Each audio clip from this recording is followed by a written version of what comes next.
Arkansas is known for its abundance of farmers, truckers, bankers, and retailers, but the natural state isn't exactly renowned for its contributions to the world of chocolatiers.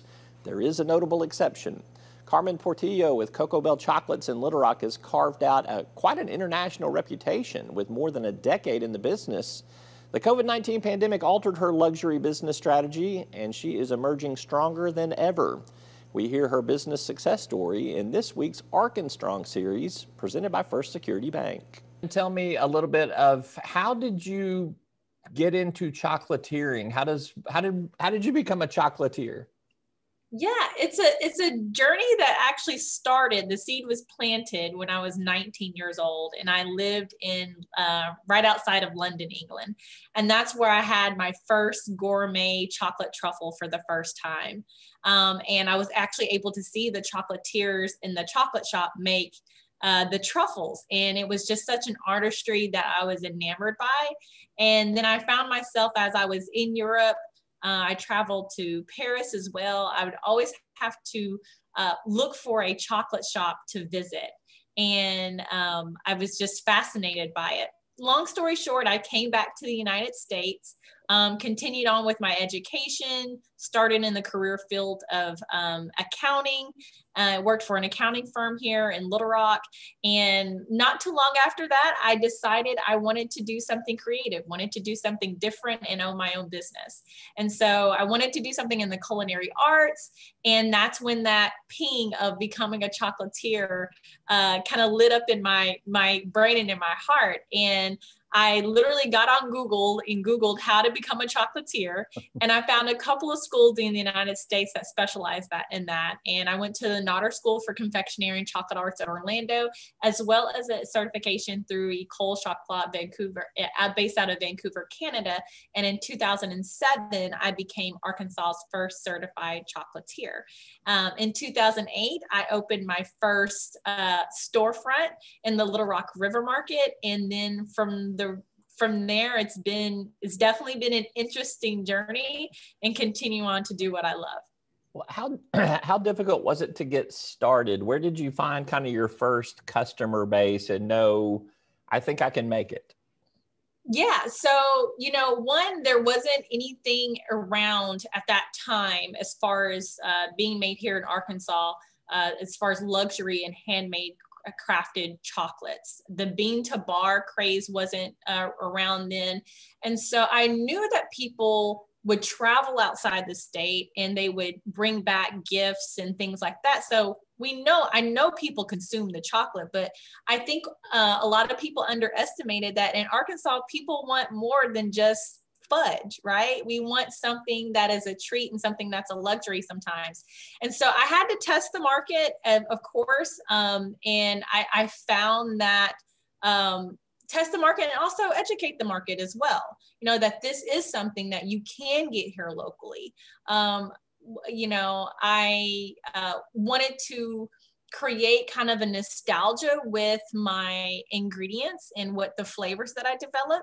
And so instead of doing what I typically would see in Europe and kind of what they were doing, I would translate that into more Southern desserts, right? So I would have a pecan pie truffle or, a Mississippi mud, something like that I knew the demographic and the people here kind of had a connection and a nostalgia to, and then I would just elevate that in the presentation of a truffle. So COVID-19 hits a year and a half ago almost. Did this increase sales, decrease sales? How did you adjust? Yeah, so, when I started Cocoa Belle in 2008, of course, that was the height of the Great Recession. So gas prices were $4 a gallon plus. This was not my first rodeo in a rocky economy with a luxury good. And I learned then you have to pivot. If you're going to survive, you're going to have to pivot. And that's exactly what I did. My business definitely was affected in a different way in that back in 2008, when the retail portion in my B2C clientele or revenue dried up because just people didn't have the disposable income.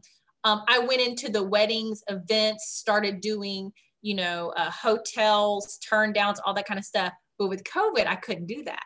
We weren't gathering, we weren't, traveling. So I had to learn to pivot again. I had an amazing partnership with Bella Vita Jewelry as a local gift shop downtown. And we started doing, come by and drive up and we can run your order out to you. I think there was a big push to help small businesses survive. Mm-hmm. So people were like, you know what? I wasn't thinking about getting chocolate this week, but I want to see, Cocoa Belle stay around. So I'm going to order. So even though, the wedding and event market completely dried up, when the governor announced in March, mid-March 2020, that everything was shutting down, I lost thousands of dollars in 1 week. That was, I had a grand opening for a hotel. I had a wedding in Chicago. There was a shareholders meeting that I was about to do. So that was like literally just everything stopped. And so it was like, okay, we've got to hunker down. I have to tighten up expenses. I have to be smart about it. But I really feel like a lot of people rallied together to kind of to help us get through. And it was bare bones, for a while. And I also believe that there was a big push as well, not only for support for small business, but minority businesses as well throughout the summer, and bringing attention to minority businesses.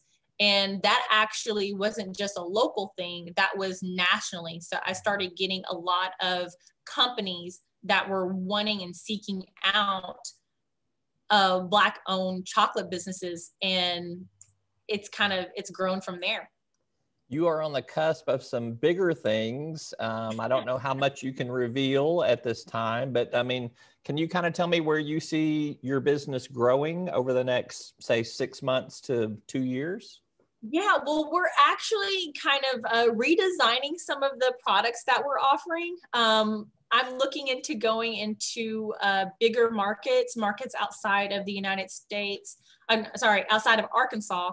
And so with that, I'm having to kind of simplify some of my offerings, and also offer some things that are more affordable, but still high quality. I never want to sacrifice the integrity of our product or the quality of our product. So, there will be offerings within other states and throughout the United States that I'm really excited about. So we're actually currently redesigning and kind of going not all the way back to the board, but taking some of our best sellers and seeing how we can translate this into a bigger market and a bigger box store. So really excited about the opportunities that are going to be coming our way in the next 6 to 12 months. I'm encourage everybody to stay tuned, but be patient with this as well, as we are kind of going through these growing stages as well. All right, Carmen Portillo of Cocoa Belle Chocolates, we wish you the best of luck, and thank you so much for sharing your story with us. Thank you so much.